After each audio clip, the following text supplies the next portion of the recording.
ចាបងប្អូនបើសិនជាអត់ចូលចិត្តញ៉ាំសាច់3ជាន់បែបនេះបងប្អូនយកសាច់ជាប់ខ្លាញ់តិចតិច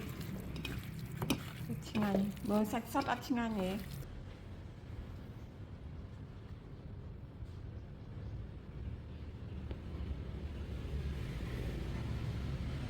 ទីប្រឡាក់សាច់ជ្រូកជាមួយនឹងម្រេចខ្ទឹមគឺឈ្ងុយបងប្អូនអើយចានេះខ្ញុំមានសាច់ជ្រូក3ជាន់ចំនួនកន្លះគីឡូបងប្អូនហើយឥឡូវខ្ញុំយកមកប្រឡាក់ម្រេចក្បួនប្រឡាក់រសជាតិម្រេចទេចាបងប្អូនដឹងហើយប្រឡាក់រសជាតិម្រេចគឺសំខាន់ទៅលើម្រេចនឹងឯងខ្ញុំដាក់ម្រេចឲ្យច្រើនហើយឈ្ងុយឆ្ងាញ់ហ្មងណាចាឥឡូវយើងចាប់ផ្ដើមជាដំបូងខានមិនបានទេគឺអំបិល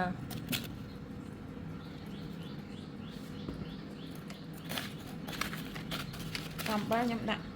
កន្លះស្លាបព្រានេះចាកន្លះស្លាបព្រាស្ទើនេះណា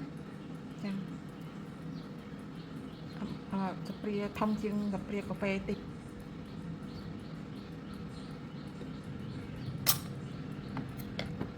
ចាដាក់ទៅប្រៃពេកក៏មិនឆ្ងាញ់ប៉ុន្តែតាមពិតទៅខ្ញុំតែងធ្វើមុនខ្ញុំធ្វើឲ្យរៀងប្រៃចាហើយខ្ញុំដាក់ហាលចាបន្ទាប់មកខ្ញុំដាក់ជាទឹកស៊ីអ៊ីវដាក់បន្តិចបានហើយខ្លាញ់ប្រៃខ្លាំងព្រោះអំបិលយើងប្រើច្រើនដែរខ្ញុំដាក់ម្សៅស៊ុប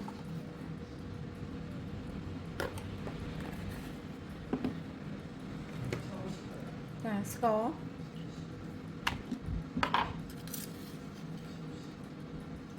មួយស្លាបព្រានេះ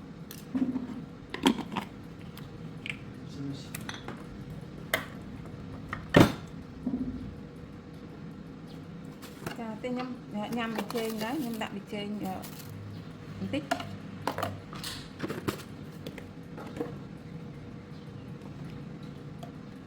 ចាអ្វីដែលខានមិនបានគឺម្រេចនឹងឯងម្រេចនេះខ្ញុំដាក់ច្រើនណាបងប្អូននេះមួយស្លាបព្រាកំប៉ុងនេះហើយថែមមួយស្លាបព្រាទៀតចាគ្រឿងត្រូវប៉ុណ្នេះហើយខ្ញុំត្រូវថែមជាខ្ទឹមសបងប្អូនដាក់កាន់តែឈ្ងុយគឺខានមិនបានទេគឺខ្ទឹមសចាខ្ទឹមសយើងដាក់ច្រើនដែរចាគ្រឿងដាក់ប៉ុណ្នេះហើយយើងចាប់ផ្ដើមប្រឡាក់វាប្រឡាក់ច្បាច់ម្សៅឲ្យវាចូលជាតិបានល្អចាឃើញម្រេចនឹងខ្មៅហ្មងណាសាច់ជ្រូក3ជាន់ប្រឡាក់ជាមួយនឹងម្រេច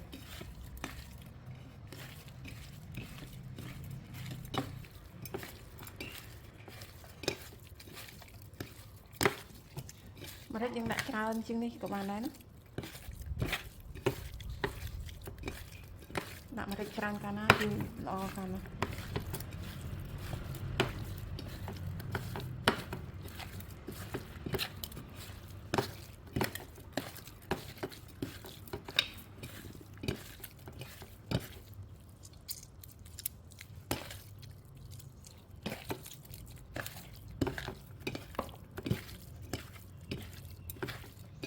កាលមុនខ្ញុំធ្វើច្រើនណាបងប្អូនហើយហើយនេះខ្ញុំមានសាច់ជ្រូកតែកន្លះគីឡូយកមកធ្វើចង់ញ៉ាំពេកចឹងតែឃើញរសជាតិគឺនឹកឃើញគឺធ្វើភ្លាម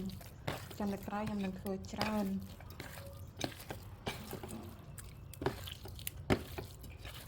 ខ្ញុំច្បាច់ឲ្យចូលជាតិ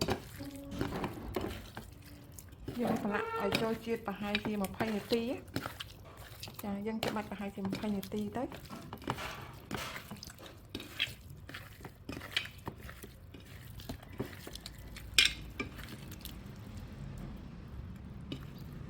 ចាបងប្អូនបើសិនជាអត់ចូលចិត្តញ៉ាំសាច់3ជាន់បែបនេះបងប្អូនយកសាច់ជាប់ខ្លាញ់តិចតិចគឺឆ្ងាញ់បើសាច់សុទ្ធអត់ឆ្ងាញ់ទេបើយើងធ្វើជាសាច់ជ្រូកសុទ្ធដូចជាសាច់ច្រឡកឬក៏ច្រឡកក្នុងអីគឺអត់ឆ្ងាញ់វិញសំខាន់ឲ្យមានខ្លាញ់តិចតិចទៅវាមានរសជាតិឆ្ងាញ់តែហ្មងចាយើងប្រឡាក់ឲ្យវាចូលជាតិហើយយើងផ្អាប់វាទុកប្រហែលជាកន្លះម៉ោងឬ1ម៉ោងអីក៏បានណាចា ហើយឬក៏មកយប់អីយើងដាក់នៅក្នុងទូទឹកកកអីយើងយកមកចៀនញ៉ាំឬក៏ដាក់ហាលមកសពប់ឆ្ងាញ់ដែរបងប្អូនយើងដាក់ហាលឲ្យកុំឲ្យក្រៀមពេកដាក់មកសពប់ទៅឆ្ងាញ់ហ្មងចាមួយសម្រាប់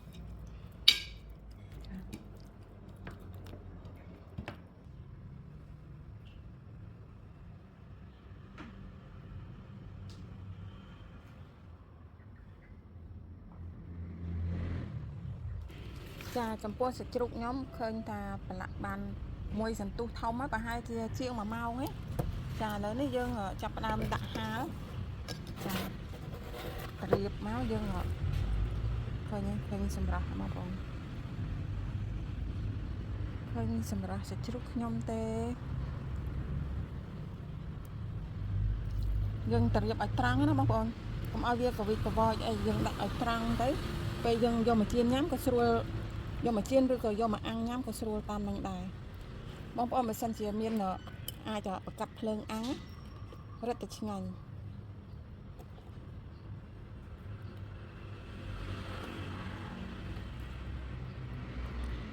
នេះស្បែកខ្ញុំយកសាច់វាឆាច្រាំជាមួយនឹងឆាត្រប់ឆាជាមួយនឹងត្រប់ហើយនៅសល់ស្បែកក៏ប្រឡាក់ហាលមក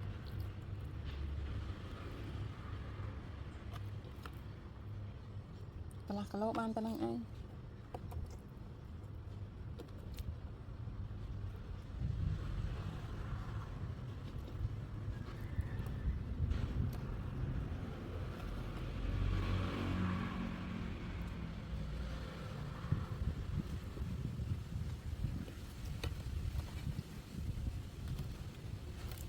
ចាយើងទុកហាលនៅលើកម្របពីងដែលខ្ញុំធ្លាប់ហាលត្រីចាហាលតាមមកសពប់បានហើយយើងនឹងយកទៅចៀនឬក៏អាំងចា4ប្រឡាក់សាច់ជ្រូកម្រេច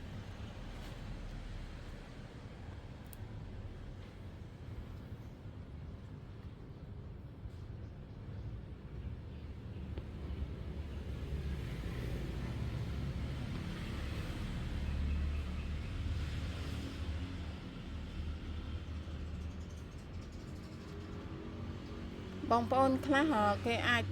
កាត់ជាវែងណាហើយតាំងយើងយកមកភ្ជួរយកដោតជាចកភ្ជួរកុំឲ្យមានសត្វអីណាវាមកញ៉ៃដល់ពេលអញ្ចេះអាចមានឆ្មាឬក៏ឆ្កែអូសទាញបានចាប៉ុន្តែមិនអីទេខ្ញុំហាលតែបន្តិចហើយយកទៅចៀនឬក៏អាំងបានអូខេរួចរាល់ហើយអរគុណច្រើនបងប្អូនវិធីប្រឡាក់សាច់ជ្រូកជាមួយនឹងម្រេចខ្ទឹម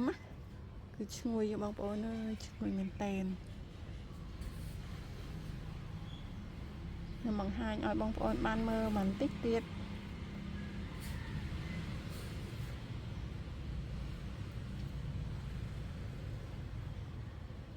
អរគុណច្រើនបងប្អូនជម្រាបលា